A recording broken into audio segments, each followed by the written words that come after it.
बता देता हूँ। और हैम रेडियो में प्रोसीजर्स है, कुछ प्रोसीजर जैसे भारत स्काउट्स एंड गाइड्स में है, तो ऐसे ही कुछ प्रोसीजर्स है कि हम इमीडिएटली फ्रीक्वेंसी में डायरेक्टली बात नहीं कर सकते हैं, हमें लाइसेंस होना चाहिए, उसके बाद ही हमें इस रेडियो को इस्तेमाल कर सकते हैं। विदाउट लाइसेंस इस रेडियो को इस्तेमाल करना या तो अपने घर में रखना AK-47 रखने की बराबर है। ठीक है जी। तो ये ज़रा बिल्कुल सीरियसली जान लीजिए कि अगर आप ऑपरेट कर रहे हो without licence, it is not legal, so it is totally illegal. ठीक है। अच्छा, अब आपको लाइसेंस मिल गया, आपके हाथ में लाइसेंस आ गया, आपके घर में रेडियो भी आ गया, या तो आपके क्लब स्टेशन में, आपका स्कूल में रेडियो आ गया, तो आप ऑपरेट करना कैसे शुरू करोगे? सबसे पहले आपको रेडियो ऑपरेट करने के पहले उसका एंटीना लगाना पड़ेगा।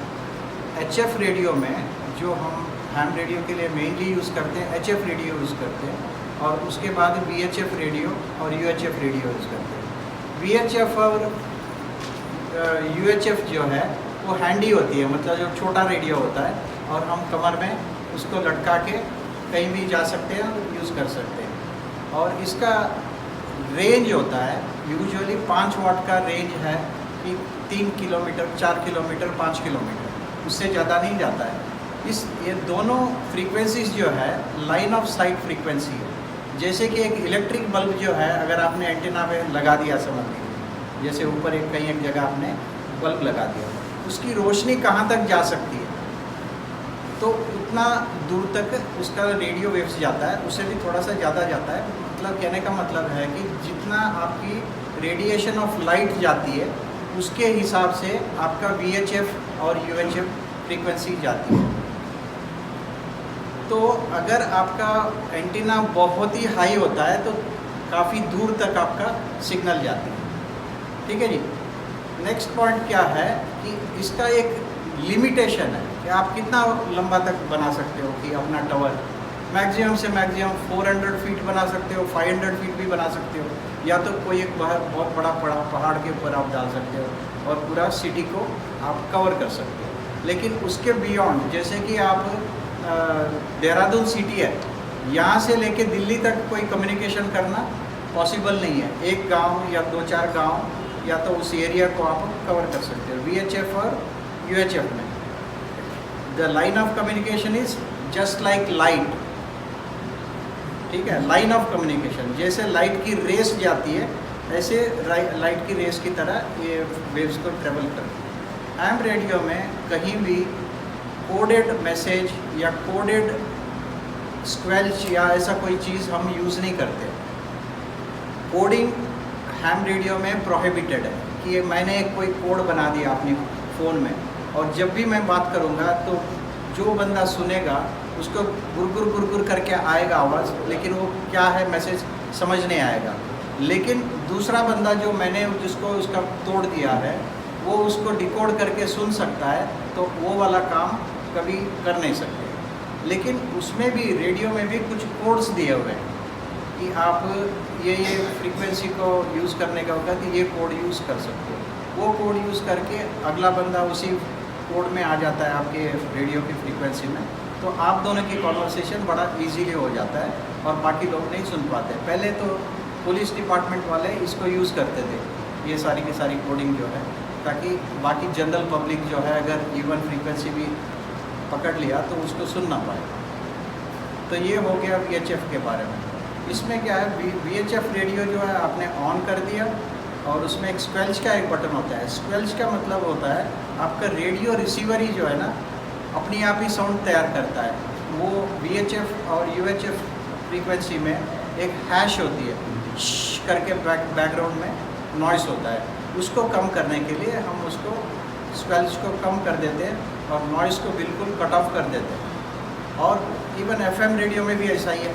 FM रेडियो में भी हम स्क्वेल्च को घटा के रिसीवर की नॉइस को कम करके उसको हम रियल सिग्नल्स जो है, ऑडियो सिग्नल्स जो है, वो हम रिसीव कर पाते हैं। ठीक है, this is regarding VHF and UHF। Now about HF के लिए आपको सबसे पहले एंटीना लगाना पड़ेगा। The simplest and easiest antenna in the world and most of the people are using is a dipole antenna. क्या है, एक आपने मास्क लगा दिया और उसके बाद सेंटर पॉइंट में से 2 पॉइंट ले लिया, एक वायर इस साइड में जाएगा, एक दूसरा वायर इस साइड में जाएगा, और वो वायर की लेंथ जो है डिसाइड करता है कि कौन सी फ्रीक्वेंसी में आप बात कर सकते हैं। उसके बीच में से आपकी कोएक्स केबल लगती है, कोएक्स केबल में सेंटर पीस लग जाता है और सेंटर एक साइड में लग जाता है, उसकी ब्रेड होता है बाहर की साइड का, रिंग साइड होता है, वो दूसरी साइड में लग जाती है और उसके बाद वो वायर सीधा की सीधा आपका रेडियो में आ जाता है। तो आपकी दोनों वायर के बीच में एक दूसरे के बीच में कोई कनेक्शन नहीं है, तो सारे दोनों तार अलग अलग है। अब जैसे 40 मीटर है तो 40 मीटर के लिए हमें 40 मीटर का एंटेना यूज़ करना पड़ेगा। फुल वेव 40 मीटर एंटेना जो है कि एक साइड में 40 मीटर और दूसरी साइड में 40 मीटर, दोनों मिला के हो गया 40 metre, it is a full wave. अब फुल वेव एंटेना बनाने के लिए 80 मीटर्स जगह चाहिए। हम मीटर्स में क्यों कैलकुलेट करते हैं, क्योंकि एक्चुअली 7 मेगाहर्ट्ज़ बैंड है, 7 मेगाहर्ट्ज़ को हम 40 मीटर बैंड बोलते हैं, क्योंकि 7 मेगाहर्ट्ज़ को जो है ना, अगर हम फ्रीक्वेंसी में नापेंगे और उसको डिवाइड करेंगे तो एक फ्रीक्वेंसी जो है उसके बीच में घूम के आने के लिए 40 मीटर की फ्रीक्वेंसी पूरी की पूरी, तो उसके लिए उतना जगह चाहिए, 40 मीटर की जगह चाहिए, तो इसलिए हम 40 मीटर बैंड बोलते हैं। दोनों साइड में 40 मीटर हो गया तो वो हो गया बहुत बड़ा, तो हम हाफ वेव एंटेना यूज़ करते हैं। तो हाफ वेव भी यूज़ कर सकते हैं, क्वार्टर वेव भी यूज़ कर सकते हैं, जहाँ जहाँ पे हो सकता है। बहुत ज़्यादा बड़ा एंटेना होता है तो हम क्वार्टर वेव या तो हाफ वेव, और VHF वगैरह में 5/8 अलग अलग साइज में हम यूज़ करते हैं, ताकि फ्रीक्वेंसी उसी के अंदर घूम के उसका अपना साइकिल पूरा करे ट्रांसमिट करने के वक्त, और रिसीव करने के वक्त भी जो वेव आता है तो उसी फ्रीक्वेंसी के अंदर वो बैठ जाए, ताकि रेडियो को पूरा सिग्नल मिले उस बैंड का।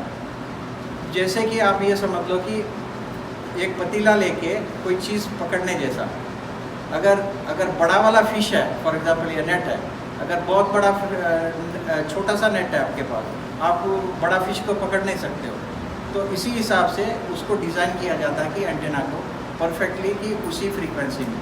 अब उस फ्रीक्वेंसी में अगर आपने एंटेना लगा दिया, उसके बाद अपना रेडियो को लगा दिया, तो रेडियो चलाने के लिए हमें यूजुअली 12 वोल्ट की ज़रूरत पड़ती है, वो भी DC वोल्ट।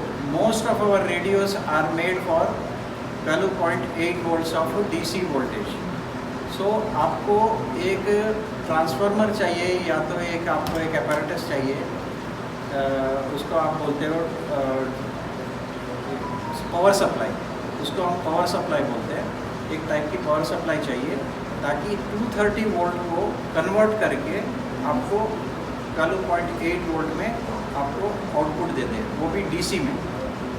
तो वो सबसे पहले वो आप डिब्बा का ऑन कर देते हो, ऑन करने के बाद आपको 12.5 वोल्ट आपका रेडियो का आ जाता है।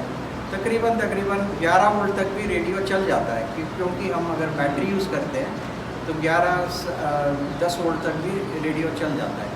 और मैक्सिमम वोल्टेज जो है रेडियो आपका 16 वोल्ट बर्दाश्त कर सकता है, लेकिन अराउंड 14 वोल्ट तक भी मैक्सिमम वोल्ट आप बैटरी का वोल्टेज दे सकते हैं।